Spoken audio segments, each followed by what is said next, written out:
Hey guys, this is Moritz from Wolkify.com, a page for passionate people who are interested in personal development and personal growth.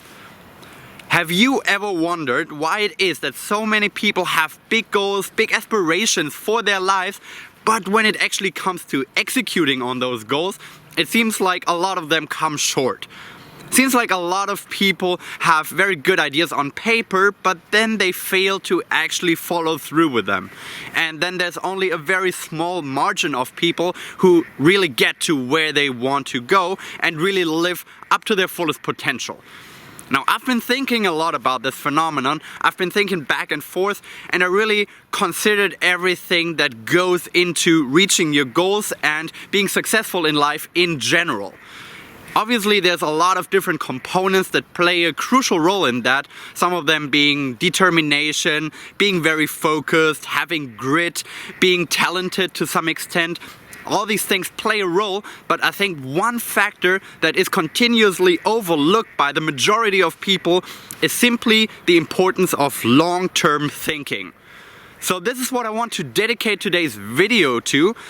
I'm gonna divide this video into 3 parts and make sure that you check out the video until the very end, because I believe the 3rd part is actually where you get the most value, because this is where I'm gonna get real practical. I'm gonna talk in this video about how to implement long-term thinking into your decision making, how to benefit from long-term thinking, and I'm gonna give you the key ideas that I believe are crucial when it comes to goal setting. Alright, before discussing the importance of long-term thinking for your decision making, let's first have a look at the difference between short-term thinking and long-term thinking in general. As human beings, we tend to believe that we're pretty good decision makers, right? We tend to believe that when faced with a difficult decision, we are looking at all the facts that are given to us, we are then carefully evaluating all the information at hand until finally coming to a sound conclusion. Well, in theory that sounds very nice, but actually it turns out that this is seldom the case. Science has shown over and over again over the last few decades that as human beings, we're actually pretty bad decision makers.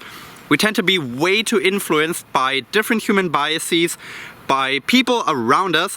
We tend to listen to our gut feeling way too much, and then there's also our emotional state that is influencing how we are making decisions. Just picture yourself if you, for example, try to go to the gym and exercise regularly. You might think that this is a very good long-term decision, it's a very good long-term goal, but then you come home one day and you're already very tired, you had a pretty shitty day at work, and then your girlfriend or boyfriend says, "Come on, let's just stay in bed, we can watch a movie, we can chill, you don't need to go to the gym every day, you already look fit, you're already feeling healthy. Why not just chill one day?" Now, on a short-term perspective, this actually sounds really good. It might be exactly what you want to do in that particular situation. But then, keep in mind that there's also a long-term perspective. Keep in mind that this is actually detrimental to your long-term vision of who you want to become and the long-term goals that you have set for yourself. So just keep in mind that whenever facing a difficult decision and coming up with a certain goal, for example, in your life, keep in mind that short-term is not always the best way to think. All these different emotions that you're feeling day in and day out, all the people surrounding you, giving you their opinion, all these different things are influencing you on the short term, and they actually make your decision making go kind of like that. It's really amplified. So one day you might feel like you're on top of the world and you want to work out every single day because you feel so great when you're working out, but then you have a shitty day and you feel like you just want to quit, you never want to do this again. So it's ups and downs on the short run. But when you take a long-term perspective, if you actually take a step back and reflect more on where this will take you in the long run, then you can see sort of a trend, and you can see how all the amplitudes are flattening, and you can see that it's not that important what you're feeling on a day-to-day basis. Jeff Bezos, the founder of Amazon, actually has a pretty good anecdote about long-term thinking.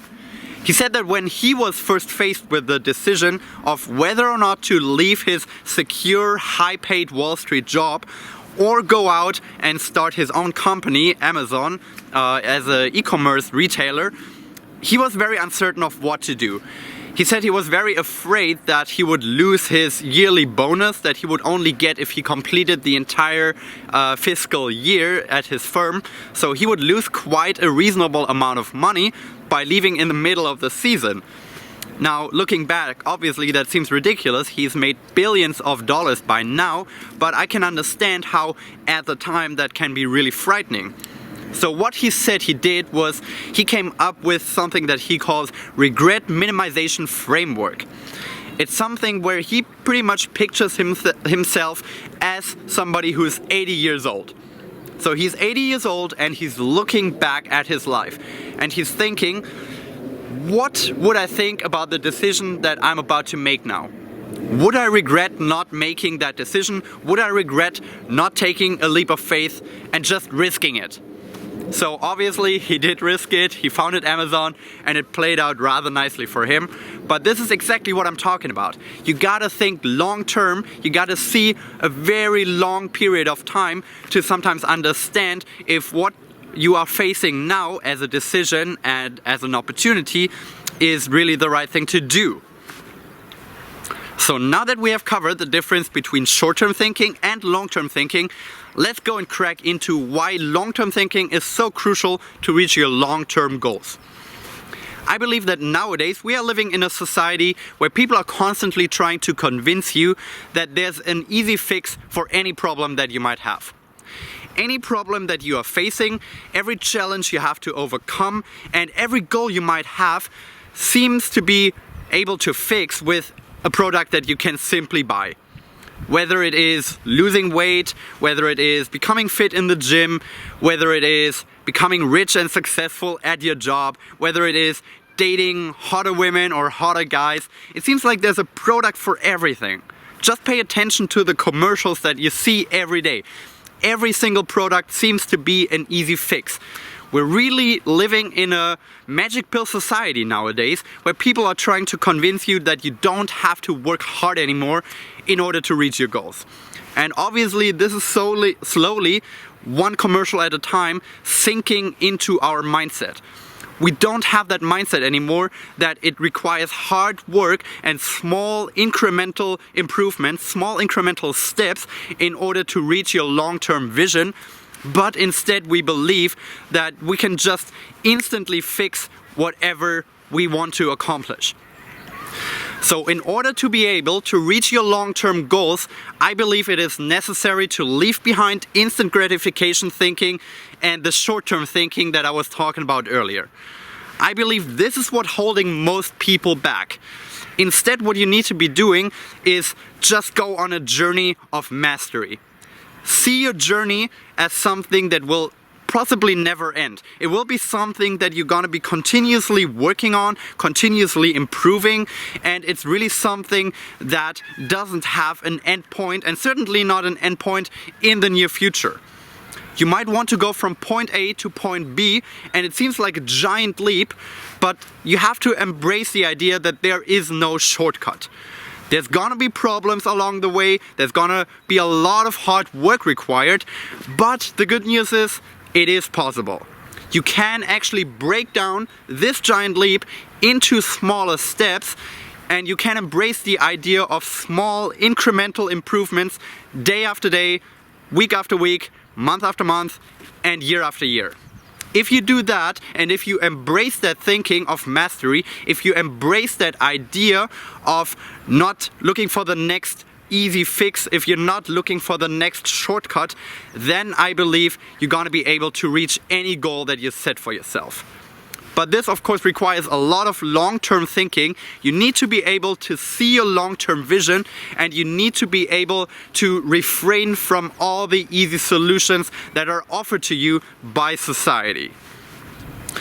Alright, so now that we have covered the first two parts, the difference between long-term thinking and short-term thinking first, and then how long-term thinking is kind of disregarded by society but is actually what is working, let's get real practical now and let's talk about how you can apply long-term thinking in your own life. First, and this is something I already mentioned in the part before, take your big journey, take it and break it down into smaller incremental steps. So for example, if you want to start a company and you want it to make maybe $1 million per year in revenue, take that goal, maybe it's a 10-year goal, and break it down into smaller goals. Break it down into what do I have to do in order to get there? Where do I have to be in 8 years? Where do I have to be in 5 years? Where do I want to be with this goal in 1 year, in 6 months, in 6 weeks? And finally, what do I have to do today in order to get there in 10 years? So break down every goal that you have and sort of reverse engineer what you have to do right now in order to end up where you want to go. The second tip I have for you is that whenever you are finding yourself in an instant gratification situation, simply take a step back and try to reflect on it first.